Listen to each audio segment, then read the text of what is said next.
오늘 주시는 하나님의 말씀은 야고보서 4장 1절에서부터 12절까지 말씀입니다. 제가 7절과 8절 읽도록 하겠습니다.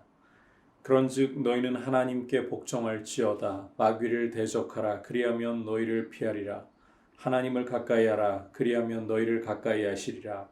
죄인들아 손을 깨끗이 하라. 두 마음을 품은 자들아 마음을 성결하게 하라. 아멘. 오늘 우리가 함께 살펴보려고 하는 야고보서 4장 말씀에서는 먼저 싸움과 다툼에 대해서, 거룩한 공동체 안에 3장에서는 혀로서 다투는 모습을 보여주었었죠. 샘이 단물과 쓴물을 낼 수가 없는데 이 하나님을 찬송하는 입을 가지고 형제를 저주하는 모습, 이러한 문제가 공동체 안에 있는 것이 합당치 않다라는 말씀을 야고보 장로님이 하시는 모습을 보았습니다. 오늘 말씀에서는 이제 이 싸움과 다툼, 공동체 안에서의 이러한 모습들이 계속 다뤄지는 거죠. 싸움과 다툼이 어디서 나오는 것이냐? 그 원인을 보면 결국 이 사람 안에 있다는 거예요. 1절에 너희 지체 중에서 싸우는 정욕으로부터 나는 것이 아니냐. 우리 속에서 서로 싸우고 있는 정욕들이, 욕심이 이제 취하기 위해서 싸움을 일으키고 다툼을 일으킨다. 그런데 이렇게 시기하고 살인하고 싸우고 다툰다고 해서 얻는 것이 아니라 구해야 된다는 거예요. 하나님 아버지께 구해야 얻을 수 있고, 구해도 얻지 못한다면 그 동기가 정욕에 쓰려고 잘못 구하기 때문이라는 거예요. 욕심을 부리고 정욕으로 싸우고 다투는 것, 이것은 공동체를 깨뜨리는 일이다. 아울러 4절부터는 가늠한 여인들아 이렇게 말씀하기 시작하는데, 여기서 문자 그대로 간음을 저지른 여인들을 가리키는 것이 아니라 그 뒤에 말씀하고 있지만 세상과 버타는 그리스도인들을 가리키는 겁니다. 그리스도께서 우리의 신랑이시고 교회는 그분의 신부입니다. 따라서 그리스도께 충성하는 것이 신부된 도리이고, 그리스도께 순결을 지키는 것이 신부된 교회의 마땅한 바인데, 세상과 버탐으로 하나님과 원수되는 이런 짓을 벌이는 것, 이게 바로 가늠한 모습이라는 것입니다. 세상과 버타고자 할 때에 스스로 하나님과 원수된다, 이 사실을 기억해야 합니다. 그리고 무엇보다 우리 그리스도인들이 기억해야 될 것은 하나님이 우리 속에 거하게 하신 성령께서 우리를 시기하기까지 사모하신다, 이 사실을 기억해야 돼요. 하나님은 질투하시는 하나님이십니다.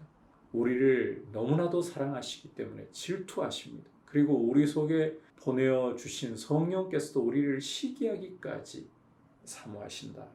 뿐만 아니라 큰 은혜를 주시는데, 겸손한 자를 하나님이 은혜를 베풀어 주신다. 교만한 자는 물리치시되 겸손한 자에게는 은혜를 주신다. 이렇게 우리 안에서 성령이 우리를 사모하시고 하나님이 겸손한 자에게 은혜를 주시기 때문에 야고보 장로님은 이제 교회 공동체를 향해서 하나님께 복종하라, 그리고 마귀를 대적하라고 도전을 하고 있습니다. 마귀를 대적하면 마귀가 피하는 거예요. 그 전에 전제는 하나님께 복종하는 거죠. 하나님께 복종하면서 마귀를 대적하면 마귀가 피하는 겁니다. 그렇게 함으로 우리가 세상과 버타는 모습을 버려야 되는 거예요. 하나님을 가까이 하면 8절, 하나님께서도 너희를 가까이 하신다. 손을 깨끗이 하라. 마음을 성결하게 하라. 두 마음 품지 말고 손을 깨끗이 마음을 성결케 하라.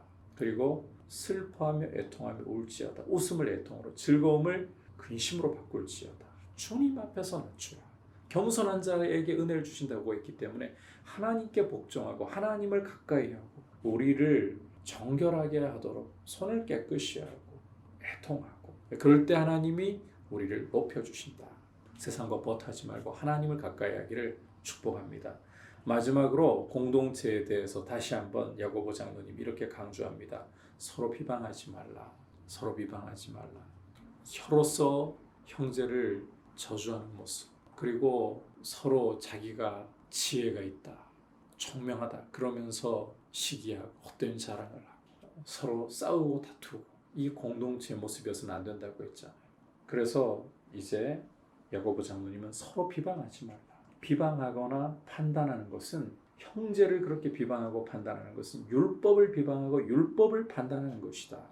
만약에 율법을 판단하면 율법의 준행자가 아니라 재판관이 된다. 율법을 입법하시기도 하고 재판하시기도 하시는 분은 오직 한 분은 하나님뿐이신데 감히 네가 누구이기에 형제를 비방하고 형제를 판단함으로써 율법을 판단하는 자리에 올라서고 하나님 자리에 올라서려고 하느냐. 결국 공동체는 하나님 앞에서 겸손히 자기를 낮춤으로 하나님을 가까이 함으로 서로 사랑으로 하나 되는 공동체, 거룩한 공동체를 이루어 나가야 하는 것입니다. 우리가 이와 같은 거룩한 공동체를 세워나갈 수 있기를 사모하고 하나님을 가까이 함으로 하나님이 기뻐하시는 거룩한 공동체 함께 세워가기를 축복합니다. 기도하겠습니다. 하나님 아버지, 서로 다투고 싸우는 것이 결국은 정욕과 욕심으로부터 나오는 것이라고 하셨습니다. 시기하고 살인하고 싸우고 다툰다고 얻는 것이 아니라 구해야 하고 구해도 받지 못하면 정욕으로 쓰려고 잘못 구하는 것이라고 하셨습니다. 우리 자신을 돌아보며 하나님을 의지하게 하시고 또 세상과 버타며 하나님과 스스로 원수가 되는 가늠한 여인의 길로 가지 말고 성령을 주셔서 우리에게 시기하기까지 사모하게 하신 주님, 또 겸손한 자에게 큰 은혜를 주시는 주님, 주님을 가까이 하고 손을 깨끗이 할 수 있도록 웃음을 애통으로 바꾸며 낮출 수 있도록 은혜를 주시고 형제를 비방하거나 판단하지 않고 겸손히 공동체 하나됨을 힘쓰게 하여 주옵소서. 예수님의 이름으로 기도드립니다. 아멘.